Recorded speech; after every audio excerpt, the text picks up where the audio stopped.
Guys, I'm so excited. I've finally done it. This is the first podcast episode today. So we're going to have a really special guest first up, Matt Sharma. Not sure if you've heard of him before, but he is pretty pivotal in the property space. So he's a savvy property investor. He was also a really, really successful athlete in the Gold Coast Titans and taking over the property world in the buyer's agency space with the Sharma Group. Welcome, Matt. Gypsy, did I hear first one? First one, mate. Wow. You're the first guest. Jeez, how exciting and very privileged as well. So thanks for having me. No, thanks for being here. I think today, like, just to give you context of what we'll go over, just chatting about you and like how you started in your journey. Obviously going from like footy to buyer's agency, there's got to be some stuff that happened in between 100%. there. And then you and your business, like how you, I guess some milestones or like setbacks that you've had. And then I think we'll finish it off with the Gold Coast market and what you think's happening, because everyone seems to want to know that. It's always a hot topic. Hey? It is a hot topic. I love it. No, I'm keen to dive into it. Let's go.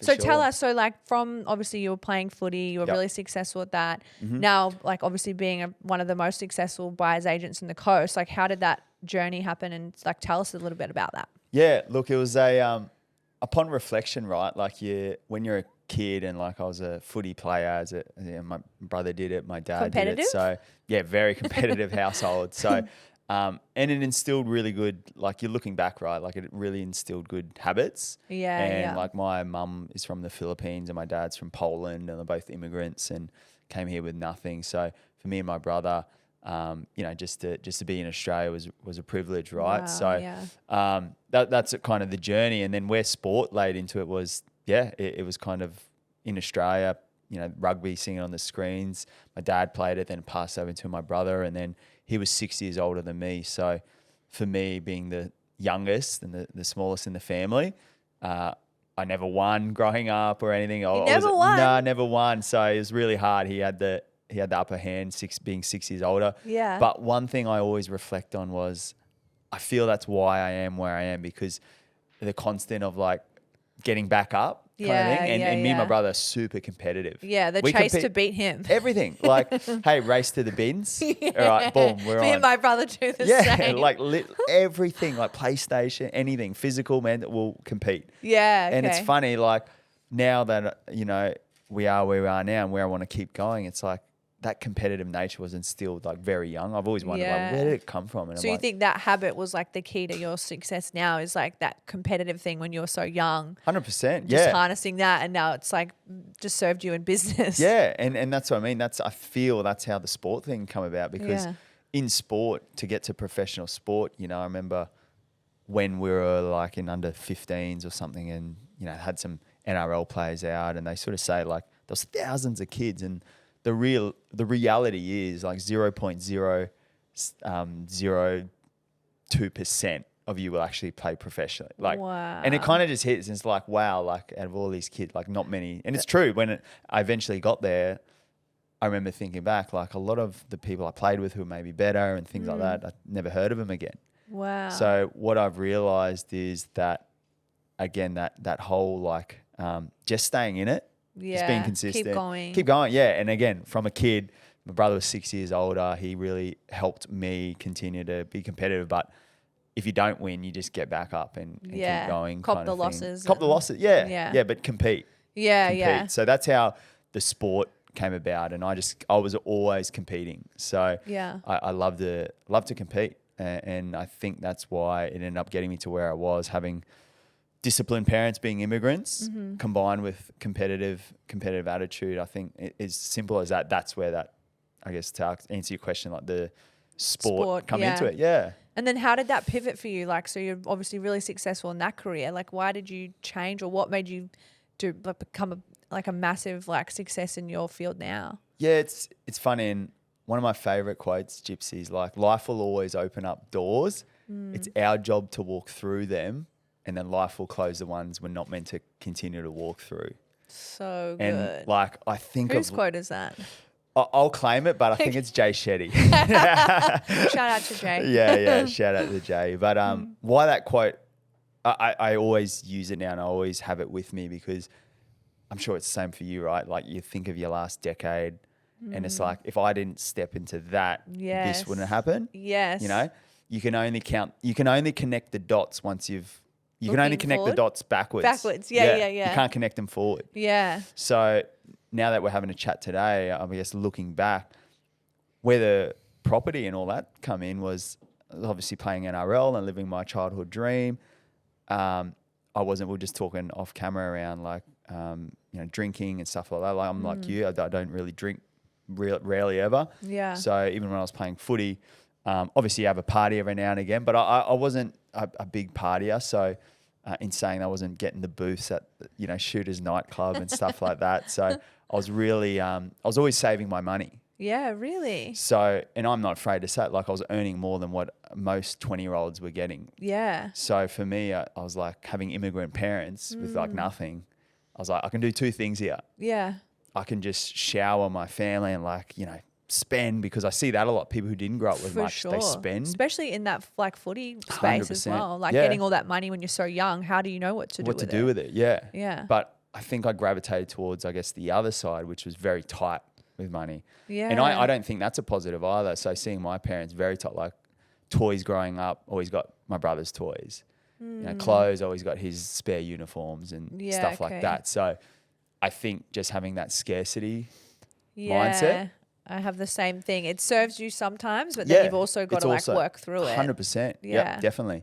So and you use that to save. Yeah, just save money. And then it's like, well, what do you do with the money? Yeah. So I got all this cash. Yeah, what do I do? So for me, I'm really, really lucky. And this is why environment is important. I was coming through the Titans at a period where it was transitioning. I was the youngest in the side. Whoa. But I was surrounded by a lot of dudes who are like 10 years my senior. So Crazy. you can imagine most of my mates, 20, 21, were hanging around like 20-year-olds. So that chat versus I'm hanging around 32-year-olds who've got 3 kids and a wife and stuff. So property, shares and just investing. So I always was mindful who I'm getting my advice from, because there were dudes as well who blew their money gambling, drugs, drinking. So I think you just got to be careful who you surround yourself with, because I've seen a lot of players who are way better than me, like 100%, but just go down the wrong path. The wrong people around them. Wrong people around them, yeah. So that's where that door opened, where it's like I bought my first property at 21. Wow. And then I got really into property. I started reading all the magazines and YouTube. And what magazines? There was one called Australian Property Investor. Okay. And this is a funny story, and I've told this on a separate podcast, but sliding doors, right? So coming on the back end of my career, I was probably 22, 23, and unfortunately had a few injuries, like back to back. And one of the injuries were really severe, and I had to get like x-rays and stuff, a Burley Q scan at Treetops Village there. Yeah. And local. Yeah. And, you bring your phone in, everyone's scrolling on their phone. For some reason, I didn't bring my phone. It was dead. So I actually read one of the magazines on the table there in the x-ray waiting room, and it was Australian Property magazine or something, API mag.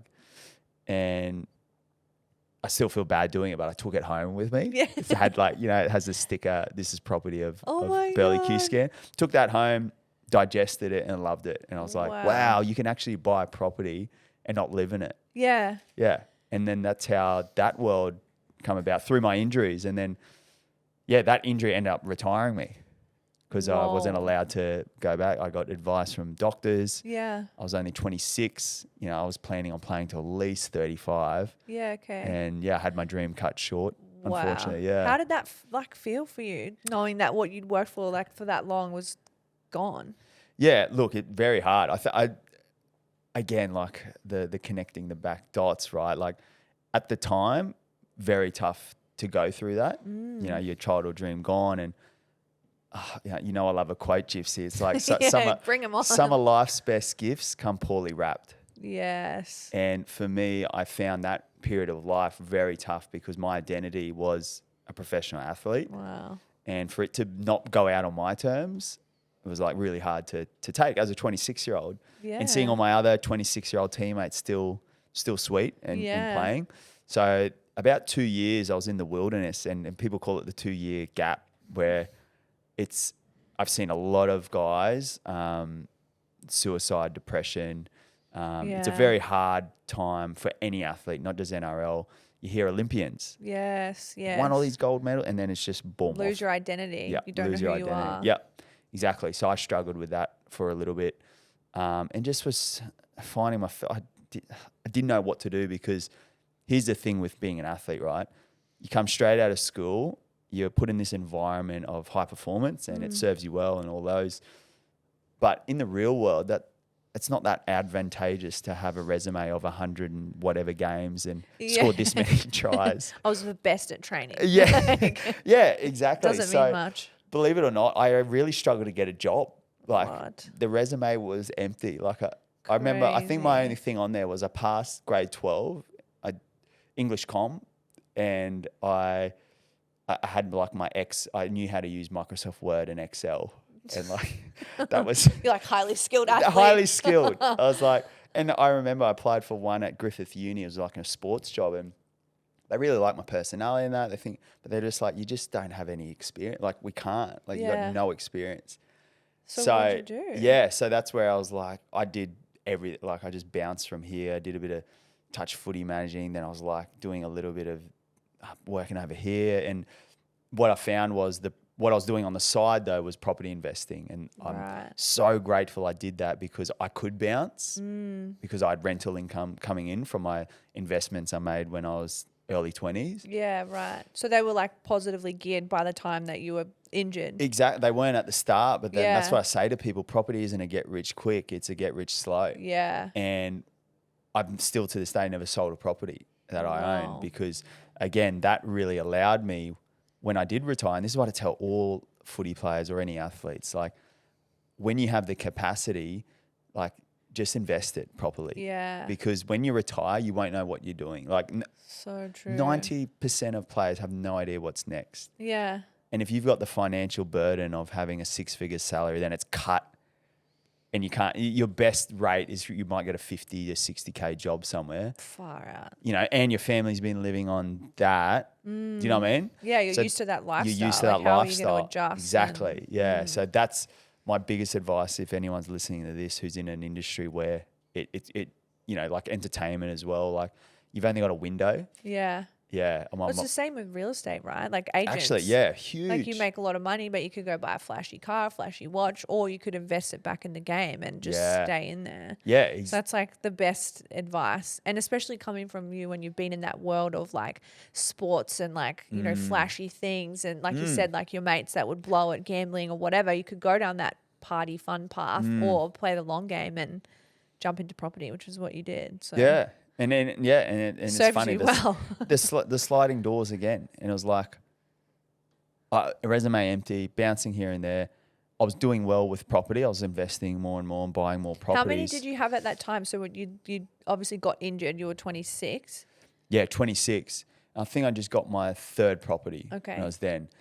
I wanted to go more, but this is one piece of advice on wish I leveraged what I did, knowing, because it's a game of finance. My biggest tip to anyone who's thinking of getting into investing in property is it's a game of finance. So understand that first, because if I knew what I know now around the finance piece and being able to borrow and how to leverage equity, and I could have been in a far better position where I was now.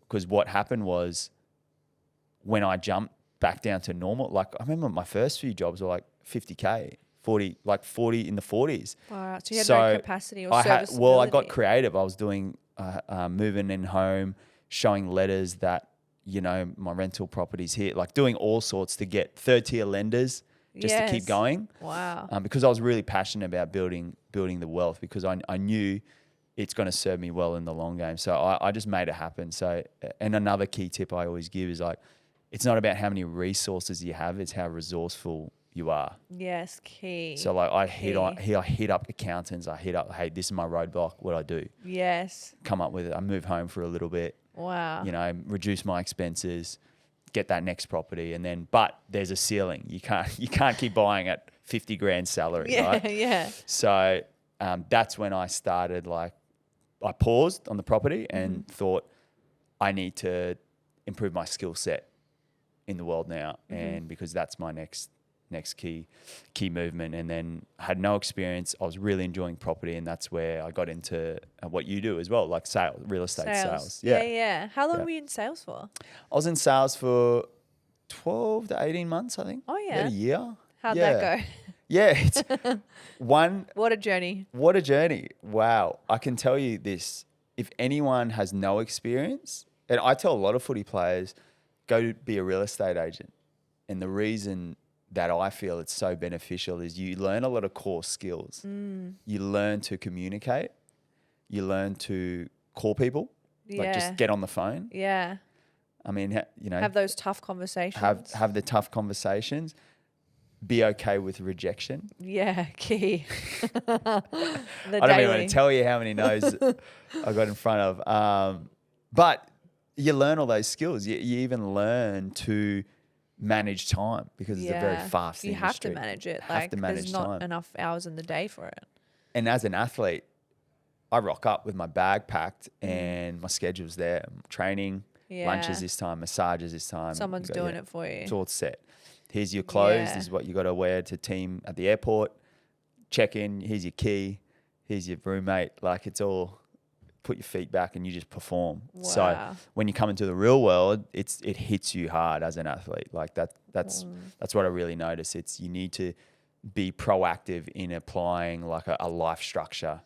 Yeah, like you were at training, but you're also the trainer. Like you've got to be your own trainer and motivate yourself. Yeah. It's 100%, yeah. A lot going on there. Yeah, exactly. So that's why, I mean, you know it too, right? Like real estate sales, it's a tough game, but it's rewarding, and it's also really a relationship game at the end of the day. I said this to someone the other day, like I did car sales for like 7 years. Like did ya? Yeah. That is sales. Like you're selling something. Yeah. Real estate is just like relationships. It's like really like connecting with people on another level. It's the same with you being a buyer's agent, like it's trust, it's relationship. It's like building that connection with someone so they feel comfortable more so than sales. Like negotiating comes a lot into the part of it as well. But yeah, but at the end of the day, it's people, isn't it? It's people. Yeah. You got to be good with people. If you're shit with people, I don't know why you're doing it. It's a people game. And I guess that's what I felt was the next path.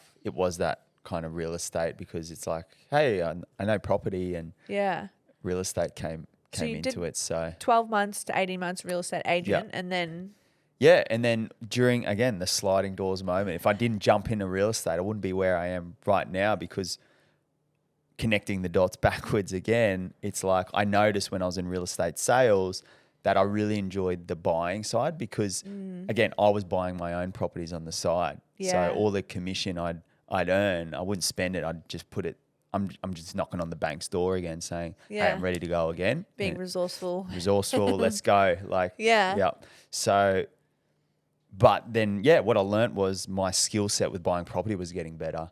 By this time, I bought a few more properties, and friends were asking me like, "Hey, how are you doing this?" Like, "Oh, I'm buying a property. Like, what do I do here?" Or, "Hey, this agent told me this. Like, what should I say?" Yeah, because you had like actual hands-on experience too. You weren't just doing something you didn't know anything about.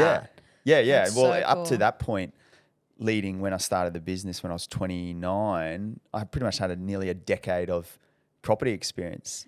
Wow, that is insane. Yeah, so that's why I'm like, young. Yeah, and that's why people say, "Oh, you have grown really quickly as a company," but people don't know I've had a decade of reps. Yeah, in the property world. And that's what people don't see, Yeah. And it's all the shiny stuff, like how your business is growing is what people get excited about. But it's like all that work beforehand, like all those habits that you built over like all of that time, and like the sacrifices that you made, like that's what made you great now. Well, they say that you don't eat the fruit the day you plant the seed. Ooh, another good one. So I feel I planted the seed when I was 20 in terms of the real estate, but at the end of the day, in terms of the habits I've really noticed have excelled the success we're on is the discipline, consistency, the energy, all that sort of stuff. That was instilled back from your when training. I was like 10. So wow. It's been a 30-year game so far. So that's why I'm always so passionate on like delay your time horizon. People want, like I hear people, they're like, I want to get into business and things. And I say, oh, like, that's awesome. Like, what's your goal? And they're saying this and this by next year. Yeah. I'm like, bro, that's it's 12 months away. Yeah. Like, you know what I mean? Like, could you eat shits, for instance, or like, could you take some rejection, or could you struggle for a little, like, you know, and sometimes you just have to for the first few months, few years, even for some people. Like it for sure.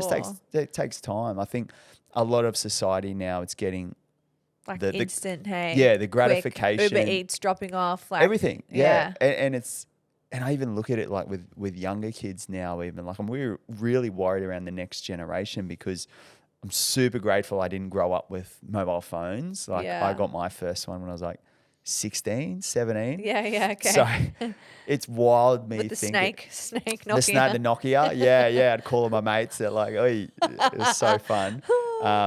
But like these kids in like primary with like iPhones now and stuff. So everything is accessible, like Google. You can order things, like everything's super quick.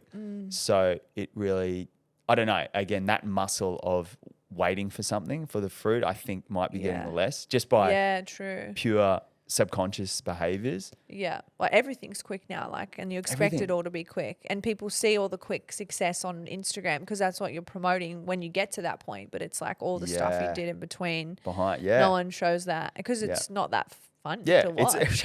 It sucks. Like I was talking to someone the other day, and they were like, I was talking around business actually, and this might add some value to the listeners. It was about business, and we were talking this and that, and I gave them some key things just to start on, like the sales and marketing funnel. Yeah. Because without sales and marketing and a decent product, you can't. That's not business. You can't. Sure. And a lot of the things I was telling them were around the habits and what key things to do in each pillar, and they said to me, "That sounds super boring." Yeah. They said that to you. Yeah. And I was like, and then I like giggled because I was like, actually, I heard Hormozy say it. It's like the ability to do the boring stuff really well is where the winners are at. For sure. And they just do the boring things. That's where the money's made. They do the boring things like over and over and over. So I think that's probably the biggest thing I've taken away on this journey in business now. Like, as I said, we transitioned into buyer's agency and sort of been moving in that. We're still only 3 years young. 3 years. What I found in the 3 years, it's all that stuff. It's literally the same old boring things mixed with learning, being a learner always. And, you know. And how do you stay because you're talking about like being consistent, and then like obviously habits that are important to keep you like driven, and what do you do? Like what's, I guess, for people that are listening that are like in that space where they're like, far out, like I want to make it, I'm doing the boring things, like how do I keep doing it and stay driven? Like, you know, what did you do to keep going? One of my favorite things, and I've sort of applied it actually, it's like I call it like it's nearly like an equation, really, and I've broken it down. You're a bit analytical, I'm noticing. I like it though. I call it the corporate athlete equation. Okay. And it's essentially the similarities I've noticed in sport and business. Yeah, wow. That's key. It is, yeah. And I've looked at it, right, and it's nearly like an equation. And the first part of the equation, it all starts with your energy, focus, and priority. So what I say to everyone is, I always look at energy as the top pillar. Yeah, okay. So the way you look at a battery pack, right, on like a toy, and there's the cartridges. Someone might have 4 cartridges. Someone might have 12 cartridges. The person with 12 cartridges has got the capacity to have more energy, right? Now, the key difference is the person who has capacity to fill those, filling them up properly. Yeah.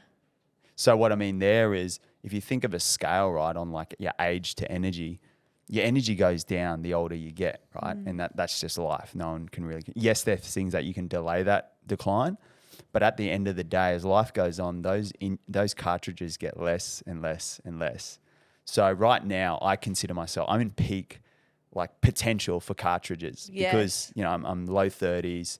You know, I've still got some good energy. I need to be making the most of this opportunity. Yeah. You know, while you've got the energy, just go hard. Energy, yeah. I see a lot of people my age. They've got the capacity for 12 cartridges, but there's only 4 in there. They don't push it. There's only 4 batteries in there. What drives you to push your batteries though? Because we've all got them, right? But it's like you seem to be able to push yours more than most people. Yeah, this is where it gets interesting, right? And then this is. Like I won't dive into the whole equation. I'm actually talking. Sorry, I'm cutting you off. I want to hear the whole equation. No. Sorry. It's I'm talking at Accelerate conference on this corporate athlete equation. I think it's really, really insightful.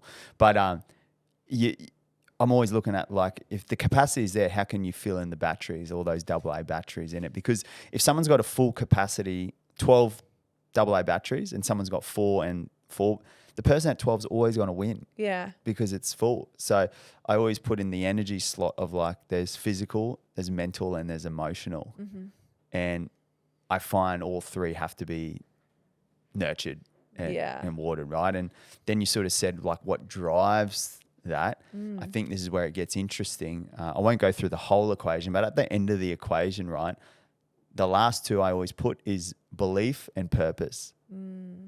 Because if you have got a strong purpose, that actually funnels it back to the top and gets you out of bed in the morning. Yeah. And because fills there's a it reason up. for you to do There's something. a reason. Yeah, because that's the really interesting thing is, like, because you see a lot of people who they've got everything at their feet, right? And this is something I went through it too. Like, everything at their feet, you've got everything you need, but they're empty still. Yeah.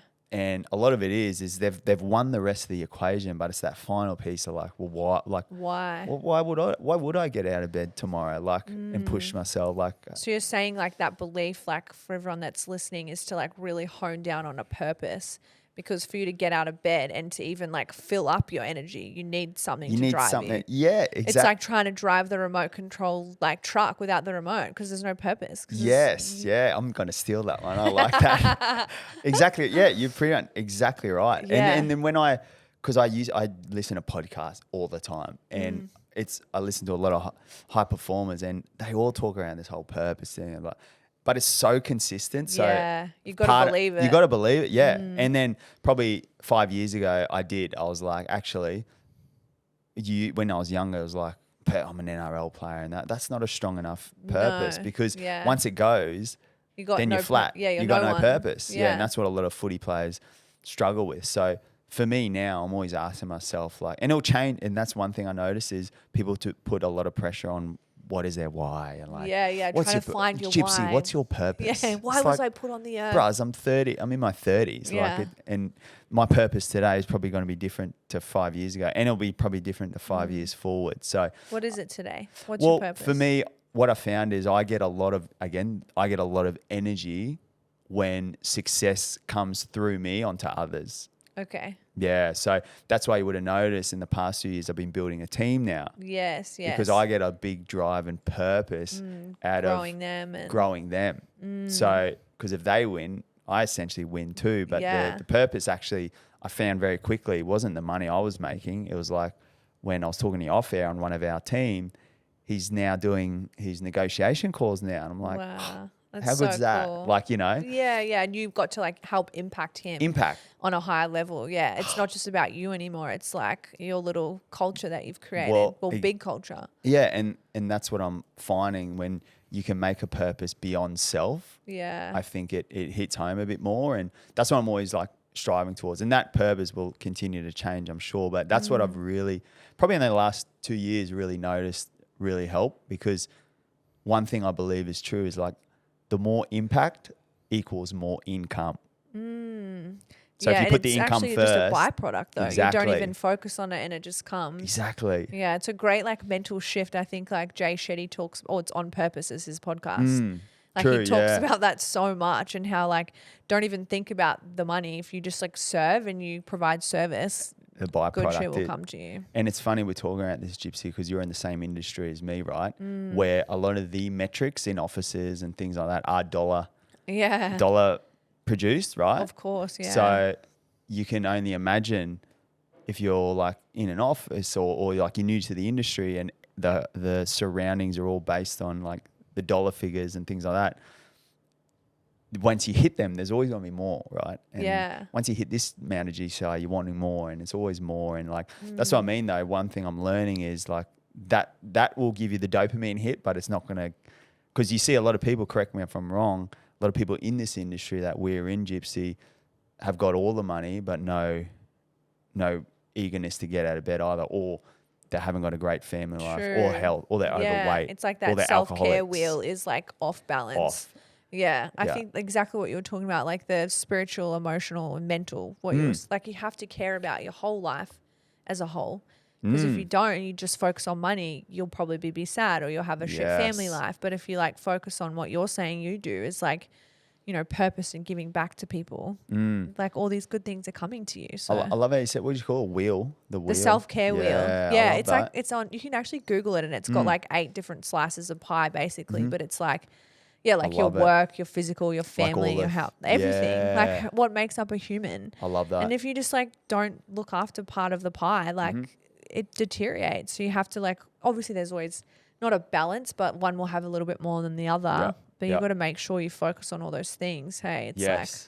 It would have been about 7 years ago. I've been doing this practice every year, whether this will add value or not, but I think it's called the 8 Fs. Okay. Right? And this is so good, guys. Oh my God. And you can put these in any order, right?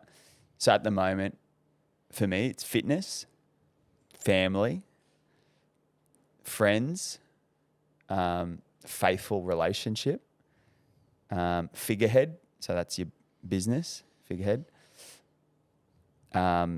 finance, fun, and finish, right? And then what I've identified is I choose one goal each quarter and each 8. So it probably relates to your wheel. Like I know if like I remember 6 months ago we were pumping finance and figurehead pumping, but fun was lacking. Yeah. I was having no fun. Yeah. So I intentionally put in my calendar, revisited my calendar, do it every quarter, I need to start filling my calendar with where I'm lacking or need to pull off on kind of things. And, you know, so now I play golf always in the calendar because it's fun. I love it. Yeah, and, that's cool. Do you know what I mean? And like time with. You got to fill your cup as well. Fill the cup, yeah. And fitness is here. And then, so that's really helped me and it probably relates to your wheel thing. There's the actually 8 8 Fs. in the wheel. Is there? Yeah. Could be the same. It's the same thing. Same thing. I like the 8 Fs. It's it's easy to remember. Yeah. I don't even remember the self-care wheel, but I know like I have to make sure I do everything in there. Yeah. Yeah. 100%. So good. And so like it sounds like so far, like since you've been in the buyer's agency scene, you've had a really good career, like from the outside.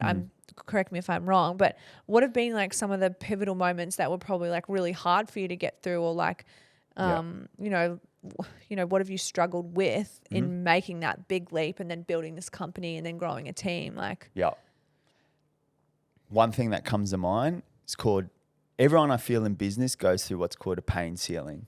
Okay. Right? When you hit the pain ceiling, who knows? So for me, I probably hit it 12 months in. And the thing is, the pain ceiling keeps coming, but it's a different ceiling each time. So what I mean is pain ceiling number 1 was that I had product market fit. So what I mean by that is some people need to focus firstly on the first 6 to 12 months, finding product market fit. So do you have a solution to someone's problem in society? Because without that, you can't generate revenue. Like no one's going to pay if you're not for solving nothing. a problem. Yeah, if you're not solving a problem. Yeah. So what I identified super quick, I guess from experience when I was working as a sales agent, like buyers on the Gold Coast struggle. Like for every buyer that buys something, that's one, but then there's 6 or 7 that miss out. So, that's so true. You know, and I looked at the market cap as well. That's an important one because like you might want to open a gym, but have you considered how many gyms are in your market that you're hoping to dive into? So I looked at market cap and there wasn't many at all. So I was like, all right, I can see product market fit and I can see non-saturation in a market, nothing to lose. Let's go for it. Started getting traction early. 12 months in, what happens is one of my favorite books is called The E-Myth Revisited. The what? The E-Myth Revisited. Okay.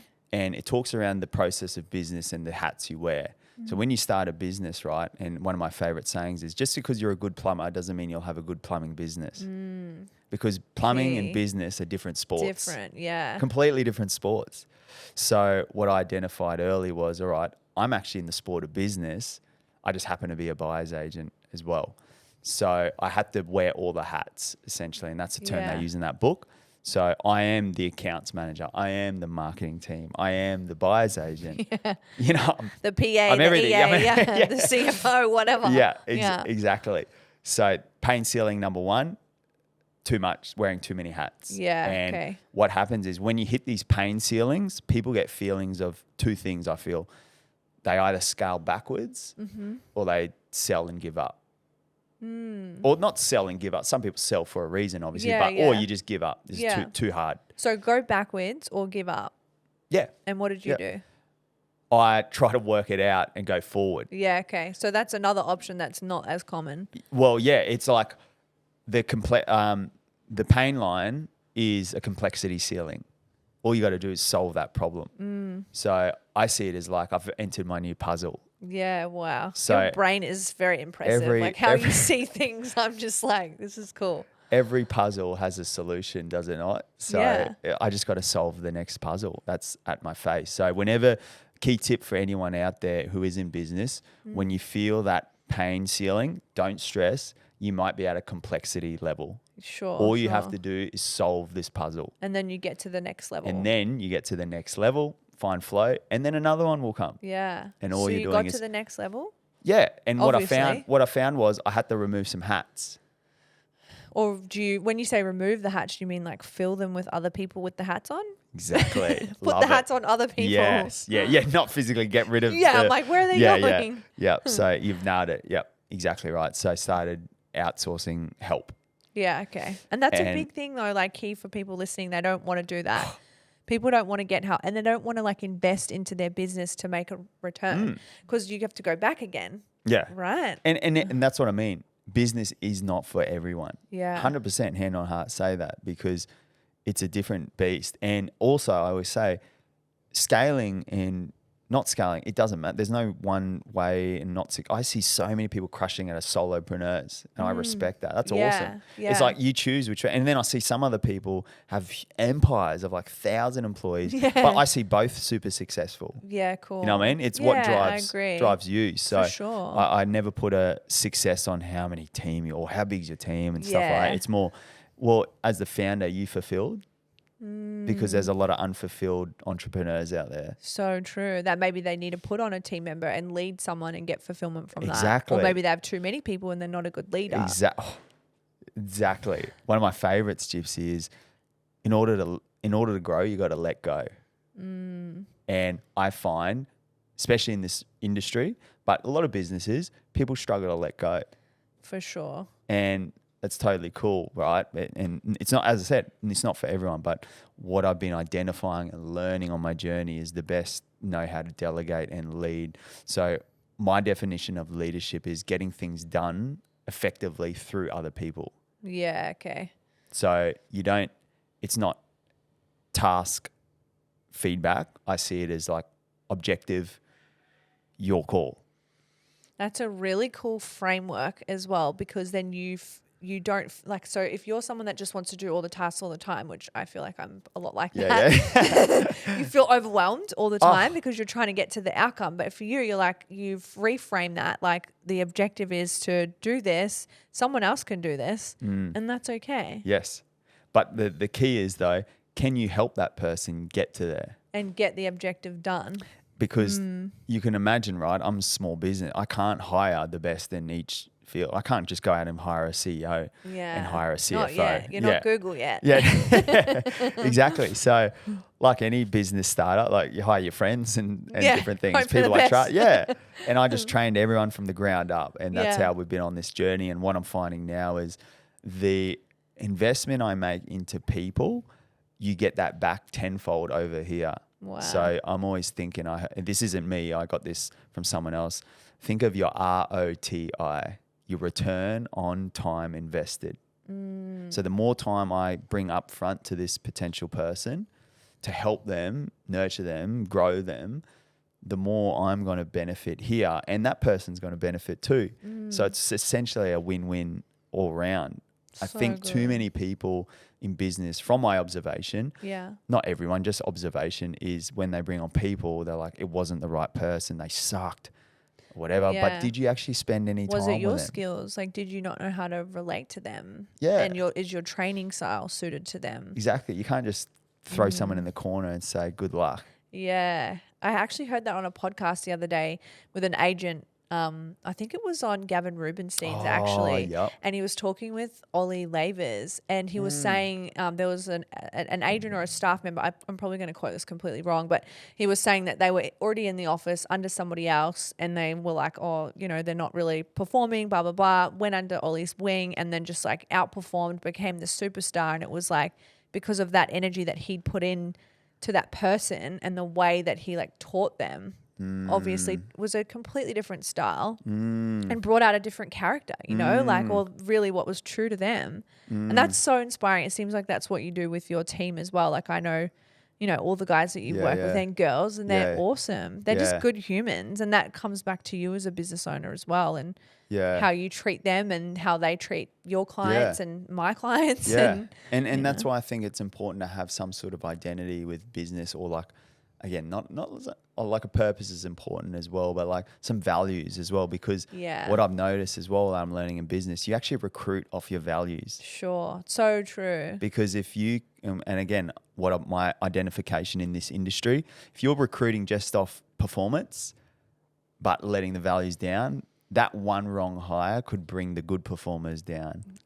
So couldn't agree I with you think more. if you create a good environment, you can get people to, and that's a really good analogy. I feel it's just like you throw a banana in the freezer, right? It's just going to, you know, it's probably not the best environment for it to taste its best. Yeah.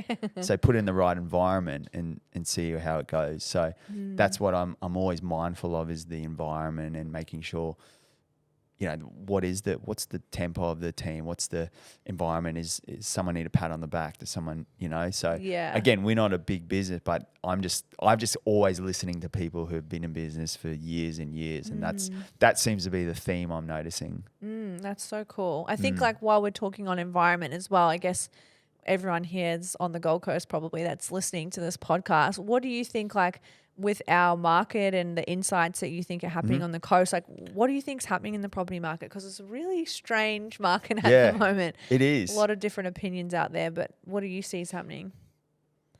I always look at Gypsy, the supply and demand ratio, really. Yeah. Like, and what I mean is there's no calculator, there's no website that I go on or anything like that. Like there is, but I just like to look on the ground, and I'm really fortunate. I've got a team and myself, like we get out and about, and you can feel it, right? You know when it's starting to heat up. You know when it's getting busier. You mean like out and about at open homes? Open homes, open homes.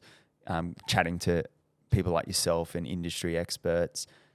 And what I'm identifying at the moment is the commentary around building and supplies and stuff like that is still quite tough and low. So that's a key driver towards like more supply, so more housing.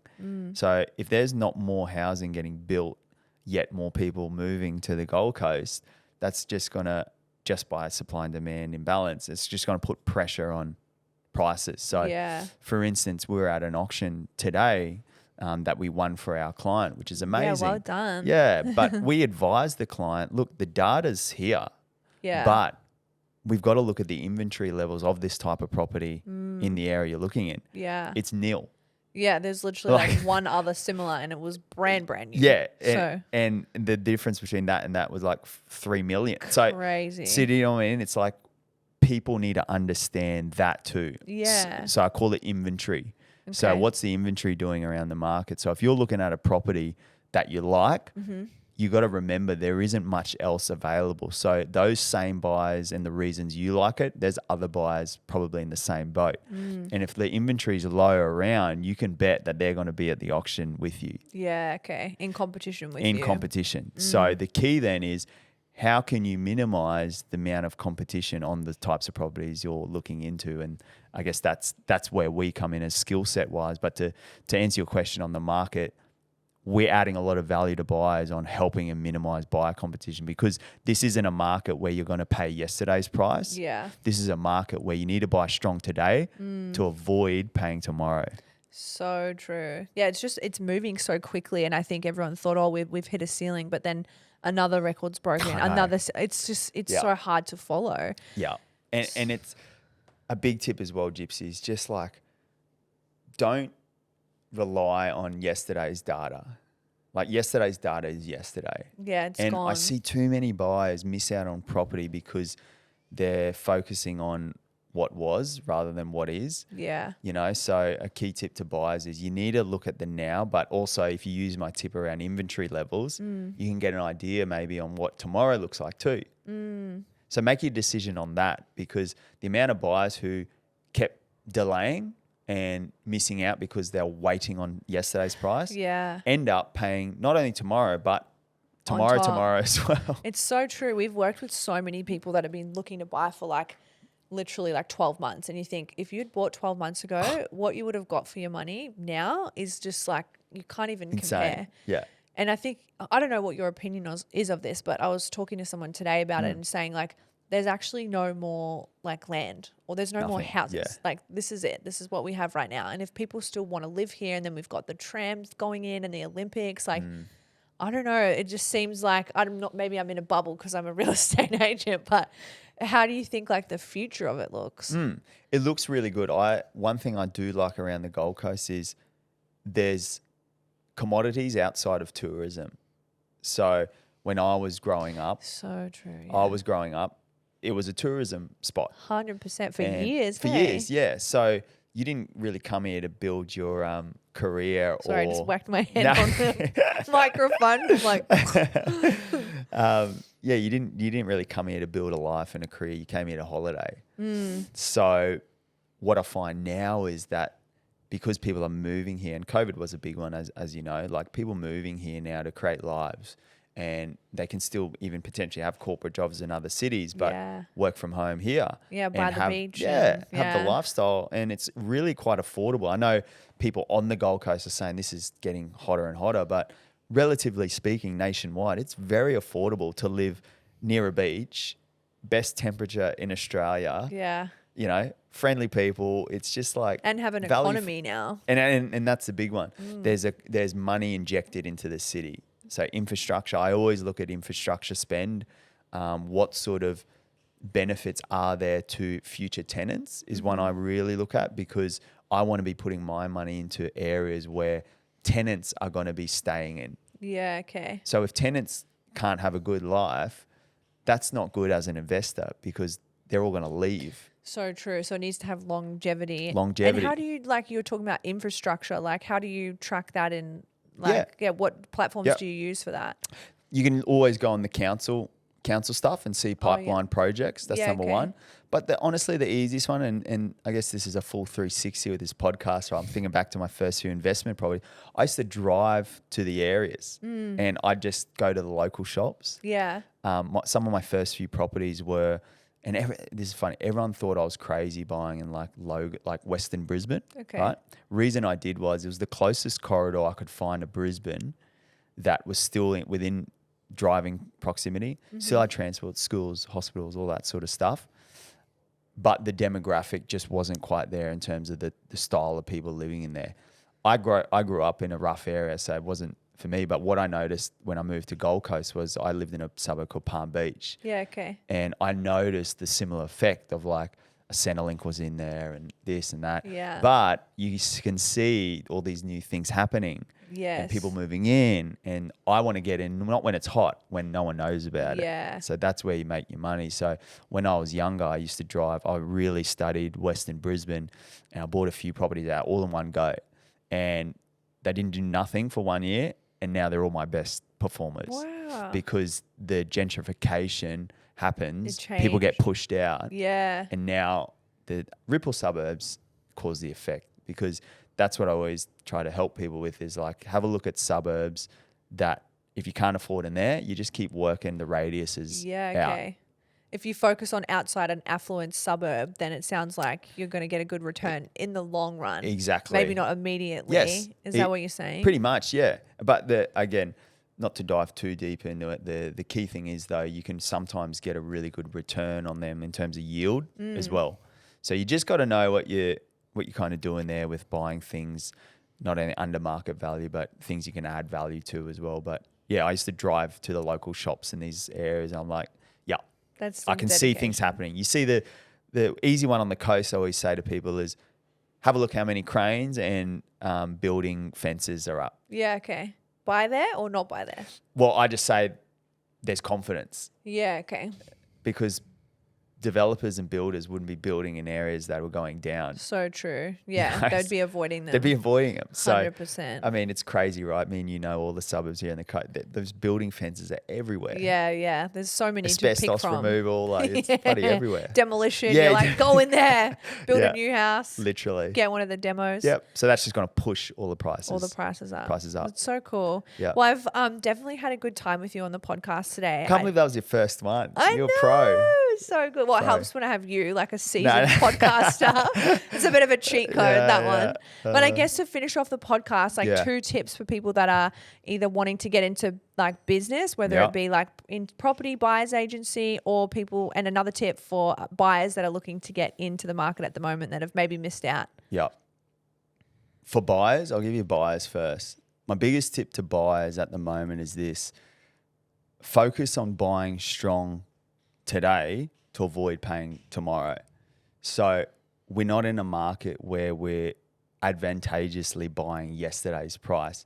The key to doing that, though, is you need to know what today is.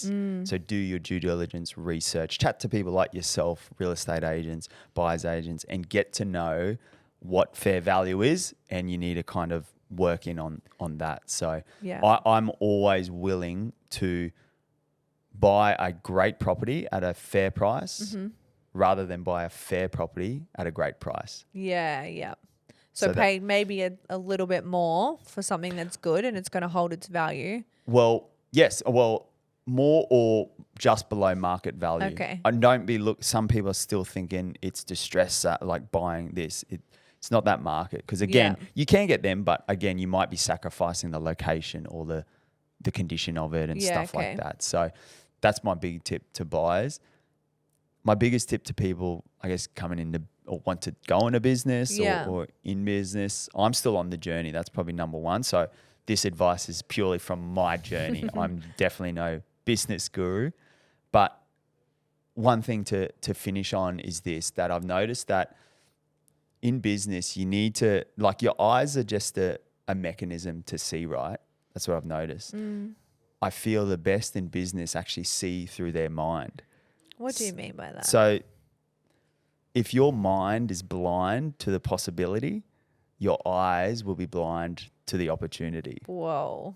That is probably the best quote I've ever heard. You like that one? That's like blowing my mind right now. It's good. Because it's like your own potential is limited by your mind. By what you see. Not by your eyes. We don't see through our eyes, Gypsy. You see through our mind. That was amazing. Yeah. Thank you. No, thank you. Thank that you was so really much. good. You're really good as well. Thank you. I'm really keen to see this podcast grow. It's really good, really impactful, and good question asking too. Thank you. Well, it's a good platform for everyone, you know. Awesome. Learn from you, learn from me, and we can all be happy. Love it. And where can people find you really quick? Just Matt_Srama on the gram, and our company is thesramagroup.com. So get amongst it. Love that. Thank you, guys. Sweet. Thank you.